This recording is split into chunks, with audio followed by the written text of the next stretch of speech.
오늘 복음의 주인공은 태생소경입니다. 날 때부터 세상을 못 봤으니 얼마나 어둡게 살아왔을까요? 제자들이 묻습니다. 스승님, 누가 죄를 지었기에 저희가 눈먼 사람으로 태어났습니까? 저 사람입니까? 부모님입니까? 이 질문을 보면 당시 사람들의 인식을 알 수가 있어요. 누군가가 장애를 가지고 태어났다면 그거는 죄에 대한 결과로 벌을 받은 거라고 생각했다는 거예요. 그래서 장애를 가지고 태어날 때부터 죄인이라는 낙인이 찍혀버렸어요. 장애 자체의 고통도 큰데 죄책감의 고통까지도 짊어지고 살았어야 된다는 말입니다. 그런데 예수님은 그들의 보편적인 사고방식을 완전히 뒤집어 놓으세요. 저 사람이 죄를 지은 것도 아니고 그 부모가 죄를 지은 것도 아니다. 하느님의 일이 저 사람에게서 드러나려고 그리 된 것이다. 그러니 탓할 생각을 하지 말아라. 오히려 하느님 일을 하려고 그렇게 된 거야. 우리에게는 나를 죄책감 들게 하고 초라해지게 만드는 문제들이 있어요. 꼭 내가 아니더라도 내 부모님이 심각한 알코올 중독이시거나 이러한 남에게 드러내지 못하는 이렇게 창피한 문제들이 있습니다. 이런 것이 누구의 잘못이 아니라 오히려 하느님을 드러내려고 존재하는 것이라는 말씀이에요. 그 약점 때문에 다른 사람들이 경험 못하는 하느님을 경험하게 된다. 이게 바로 예수님의 시각이에요. 오늘 복음의 긴 스토리를 통해서 온전히 예수님을 알고 믿고 고백하는 사람은 딱 한 사람이에요.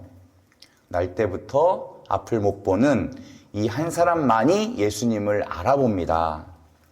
그래서 오늘 이야기는 단순히 앞 못 보는 사람이 보게 된 이야기가 아니라 그 약함 때문에 주님이 누구신지를 발견하게 되고 정말 주님 앞에 엎드려서 경배하게 되는 이야기. 이게 바로 성경이 말하는 하느님의 일이에요. 오늘 복음이 진행될수록 앞 못 보는 이가 예수님을 어떻게 이해하는지가 점점 더 뚜렷해져요. 처음에는 예수님이라는 분이라고 했어요.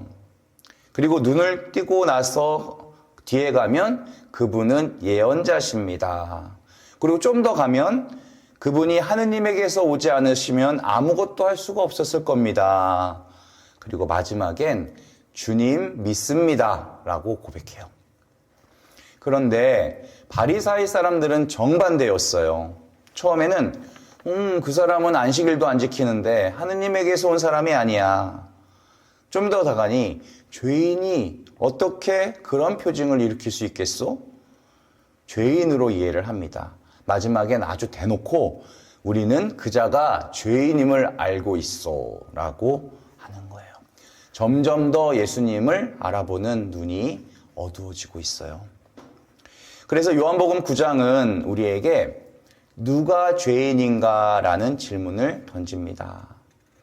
유다인들의 생각에 따르면 나면서부터 눈멀어 있는 사람이 죄인이었어요. 하지만 예수님께서 오늘 복음 마지막에 너희가 눈먼 사람이었다면 오히려 죄가 없었을 거야. 하지만 지금 너희가 우리는 잘 본다 라고 했으니 너의 죄는 그대로 남아있는 거야. 나면서부터 눈먼 사람이 죄인이 아니라 눈을 시퍼렇게 뜨고 있어도 정말 봐야 할 것을 못 보는 사람이 죄인이다.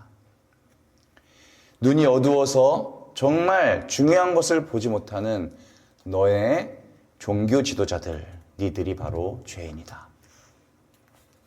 반대로 눈은 보지 못해도 연약함 안에서 하느님을 보는 게 은총이다 라고 말씀하세요. 약한 걸 좋아하는 사람은 세상에 없잖아요. 하지만 성경은 그래야 은총을 받을 수 있대요. 은총 받았던 사람들은 강한 사람들이 아니에요. 오히려 부유한 사람들이 하느님의 은총을 못 봅니다. 자기가 이미 넉넉한데 하느님이 왜 필요하겠어요? 약하고 비통하고 억울하고 고통 가운데 있는 사람들이 하느님을 찾았고 그들은 하느님을 만나게 됩니다. 그래서 가만 보면 하느님께서는 우리가 약하게 살기를 원하세요. 구약 곳곳에 침략 전쟁이 펼쳐지는 그 이스라엘 왕들에게 하느님이 명령하세요. 금과 은을 많이 갖지 마라. 군사를 많이 두지 말래요. 다른 나라에 의지하지 말래요. 이건 경제력, 군사력, 외교력을 다 포기하라는 말씀이거든요. 다시 말해 안정적으로 살 생각하지 마라. 의지할 곳도 두지 마라. 항상 불안하게 살아라. 무슨 일 생기면 돈 갖고 해결할 생각하지 말고 힘 가지고 해결할 생각하지 말고 항상 어떻게 해라? 무슨 일이 생기면 하느님 앞에 엎드려라.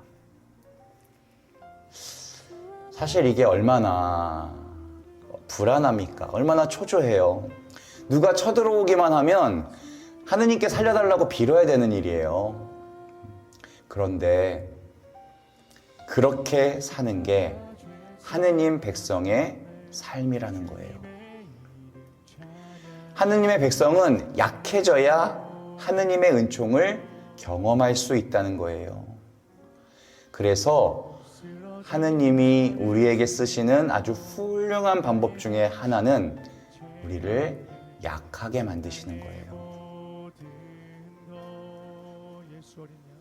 예수님이 제자들 따라오라 했을 때 너네들 그냥 따라오라 하지 않고 너네들 거 버리고 따라오라고 했어요. 불편해지라는 거거든요. 약한 사람이 되라는 겁니다. 그러니 주님의 길과 세상의 길은 완전히 반대일 수밖에 없어요. 세상의 길은 높아지는 것, 더 강해지는 것을 추구합니다. 하지만 신앙은 강해지는 게 아니라 약해지는 것을 자랑하는 일이에요. 그래서 바오로 사도는 내가 자랑해야 한다면 나의 약함을 드러내는 것을 자랑하겠습니다. 내가 약할 때 오히려 강해지기 때문입니다. 어르신들 사시다가 그동안 쌓아놓은 것들이 한 번에 무너진 적들이 있으시죠? 장창. 그때 난 정말 아무것도 아니구나. 난 정말 이것밖에 안 되는구나. 그것을 절절히 느끼고 주님 앞으로 가셨다면 그 마음만으로도 이미 훌륭한 신앙인이신 거예요.